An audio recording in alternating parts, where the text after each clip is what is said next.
welcome back to Cuff'em and Quote'em. This video is going to be a review video. We are going to talk about Hunted by K.F. Breene.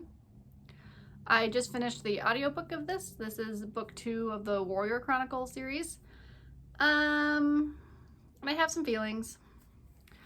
Mostly I'm not sure if I like the book or not.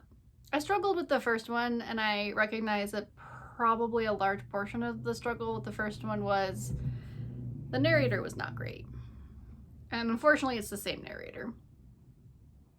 Hunted is the next book in the Warrior Chronicles, number 2. It is about Shanti going back to the people that she found in the first book and asking for their help, and her and Cayenne deciding to go together on this journey to find the people of the Shadowland and truly embrace mantle of the chosen and to save the continent from this invading imperial army thing. That's the book. I really don't know how I feel about this book. It ended, and I like the book ended and the narrator starts talking about like, you've been listening to Hunted by blah blah blah, brought to you by blah, and I'm like, oh look, it's in the intermission, and then it just ended, and I'm like, it didn't feel like the book should have ended yet, because it didn't feel like it had started. Like I kept waiting for it to like get to the main point of the plot, and then I realized, oh, those boring parts were the main part of the plot. Okay. So in Hunted, we are introduced to 2 new characters, Ronan and Burson. Ronan is Shanti's like adopted brother, guard. She calls him her second, I think. And then Burson. Oh, Burson. Burson is a seer person, has his magical ability is that he's able to see the future or the threads of the future, and he's kind of like their guide on this journey. And I have 2, I think the reason I didn't enjoy this book is I have 2 very large issues with the 2 new characters. I had really large issues with Ronan and Burson as characters being introduced to the story. I had larger issues with Burson than I did with Ronan. Burson just kind of shows up. They both just show up out of freaking nowhere. And that was my one, I had many issues, but one of my biggest issues, so they just were like, bloop, ta-da, and they just were here. Especially since she spent the entire first book talking about how her second was dead and Ronan was gone and that he was dead and he'd sacrificed himself or whatever. So for him just to suddenly appear felt very convenient and not in a good way. He just all of a sudden appeared. Like the first book ended with maybe like a page or 2, 5 minutes worth of audiobook of like some really conveniently placed rumor she overheard about how this might be her long lost brother or whatever. And then in the second book, she finds him like that. Like, it wasn't even that hard.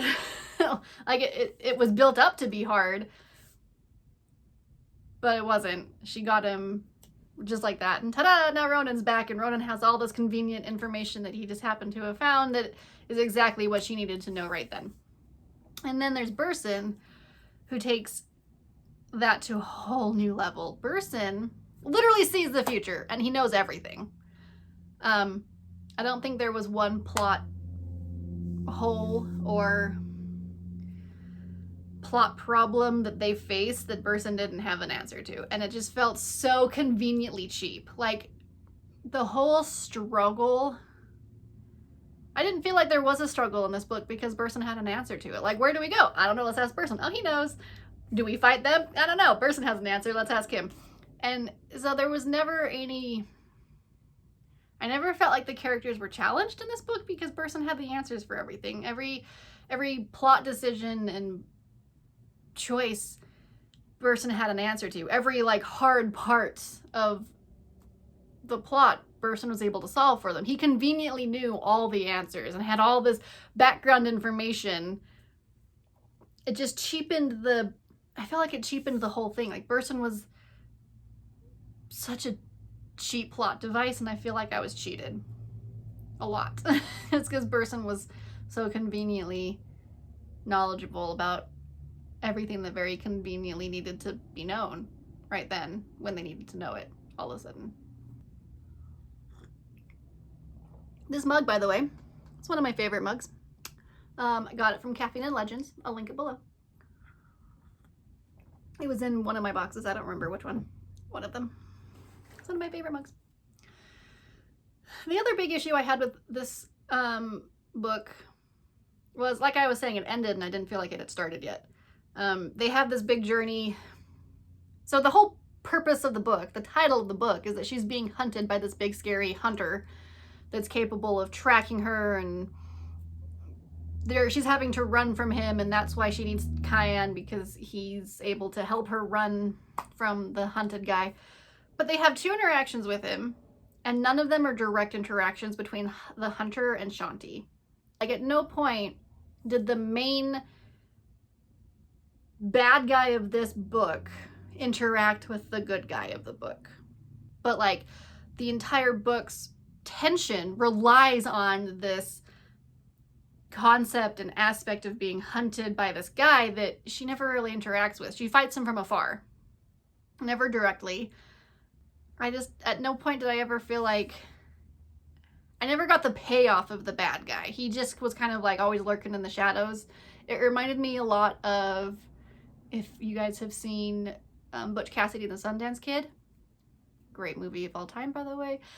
The movie before, for those of you who know the movie, and if you don't, go watch it, because I can't help you at that point. Anyway, so Butch Cassidy and the Sundance Kid, they're being hunted by the Pinkertons, and they're being chased all over freaking Colorado and Utah at this point. And like, you can feel the tension, because every time they think they've escaped the Pinkertons, there they are off in the distance on their horses riding up to them again. Like, mountains don't work, rivers, hard rock, like nothing they do to escape the Pinkertons works. The Pinkertons are always after them, and they're never able to stop. They're never able to rest. They're never able to eat. They can't even light a fire because the Pinkertons are like right there, always on their ass chasing them. That's a good story of being hunted.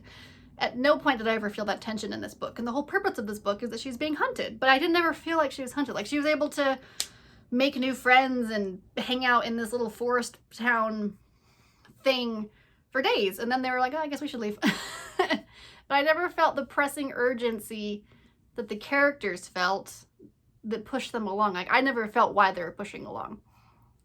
Because every single time she interacted with the hunter, she was able to defeat him. Maybe it is the narrator. Maybe I should just try reading these books and not listening to them. Because the narrator's not good, guys. The other issue I had with this book, maybe the hunter, maybe this was like his debut, and he's going to be a bigger part in the other books. Because there's like 1 or 2 chapters dedicated to an entire point of view from the hunter. I just can't understand why the author would dedicate that much screen time to a character that Shanti never interacts with him. She always like flips him off from the distance and is like, haha. But she never like, I never feel the like direct, I'm hunting you aspect. Like, he's just always kind of there. He just kind of shows up all of a sudden. But then they have an escape route plan because Burson knows everything. So I don't understand, like, he must be more relevant in the other books. I'm hoping, because he got a lot of screen time for a dude that I don't even remember his name, because I think they say it twice. The other big issue I have with this series, I think, not just book, I think this is becoming a series problem, maybe it's a writing style issue, I don't know. But Breen harps on, I saw a Goodreads review that put it perfectly. When she wants you to get a point, and she wants to make sure that point comes across, she's like a drunk elephant raging through the savannah. Like, simply saying that she hits you over the head with it is too subtle for how not subtle she is. Like, we get it. The bad guys are really bad people. They rape and they pillage and they murder and they're indiscriminate and they're cold-blooded killers and they're evil. It's Darth Vader chasing you. Like, we get it. If you were to cut out all of the like Shanti whining about how mean the bad guys are, if we were to cut all those sections out, the book would be half the length. We get it. They're bad. They're mean. They're evil. And that's the other big issue I have with this, is that the bad guys are like, evil. And I don't buy it. I just can't. They don't feel like a real bad guy. I feel like I'm reading a book where the main characters are being chased by a bad, like a boogeyman. Like a boogeyman is chasing them because they're so like unbelievably evil, and Shanti stresses so much about how evil they are and how you can't possibly fathom how evil they are. You're just like, okay, we get it. Voldemort's after them. Like, Voldemort was a more realistic character than freaking this warlord is. Like, the people in the army, they're all evil. They're all soulless. They're all tortured, soulless, evil people. And that's not realistic. Breen has managed to build Breen is attempting to build realistic characters with her main cast. Like, Kyan and Shanti are, for the most part, well-rounded. I still don't like Shanti. I still think she's a whiny baby, but she's for the most part, a well-rounded character. But then she has, like, on the flip side, the antithesis to that, their protagonists are just so flat, so unbelievably flat. Like, I'm not scared of them. I'm annoyed by how bad they're supposed to be. She's turned them into like a Disney character evil. And every single time Shanti gets onto one of her high horse lectures about why everybody who works for the Grey Gall are Voldemort, Death Star, Darth Vader evil, I just kind of glaze over because I don't care anymore. So I think that was one of my biggest issues with this book, is it kind of just felt like a repeat of the first one. Like, the book ends with them getting to the ship so that they can get to the Shadowlands, which is apparently an island or across a sea or something. But outside of that, nothing was accomplished in this book. The book ended, and I felt like it hadn't even begun yet. So much screen time and time on the plot was, in my opinion, wasted on reinforcing how bad guys are bad. And this hunter that really wasn't that good at hunting them. I mean, I'm trying not to just rant entirely on how terrible this book is, but what I enjoyed about the first book was the humor and banter, and especially with Sanders. Sanders is still my favorite character. I can't stand Shanti. Shanti is a whiny baby who is the chosen one, but I don't want to be the chosen one. And she gives me whiplash, dude. Between, literally in one conversation, she can go from, there can't be another chosen, that's what I am, to, but I'm not the chosen at all and I never have been, he can freaking go for it, to, I have to do this thing, but I don't want to do that. Like, it's, like, you can be a conflicted, indecisive person, but the way that Breen has written Shanti, it just feels like whiplash. She just is a whiny, I understand she's trying to write a character that's broken and is disheartened and despondent, and she's trying to do a thing because she thinks she owes it to her people. That's not how Shanti comes across at all to me. Shanti comes across to me as a whiny little baby who pouts and is a child and is doing a thing because daddy told me to, but I really don't want to do it. Like, that's how Shanti comes across to me. So I have no vested interest in the main character at all, whatsoever. Like, I'm sad that Sanders, whatever his name is, didn't get more screen time because he's hilarious. He's funny. I enjoy reading about him. I am invested in him and his wife and his baby and his little home, and I want him to be a good little general person. I care about Sanders. Sanders got like maybe 4 scenes in this book, and that's maybe why I didn't enjoy it so much. I'm kind of sad that I spent my Audible credits on the rest of the series. That being said, I spent my Audible credits on the rest of the series, so I am going to finish them because Audible credits are expensive. So I will be listening to the next one. Like, there was no character growth.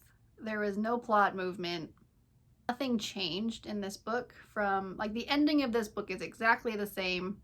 We are in the exact same position at the ending of this book We were in the ending of the last book, except now they're physically in a different spot.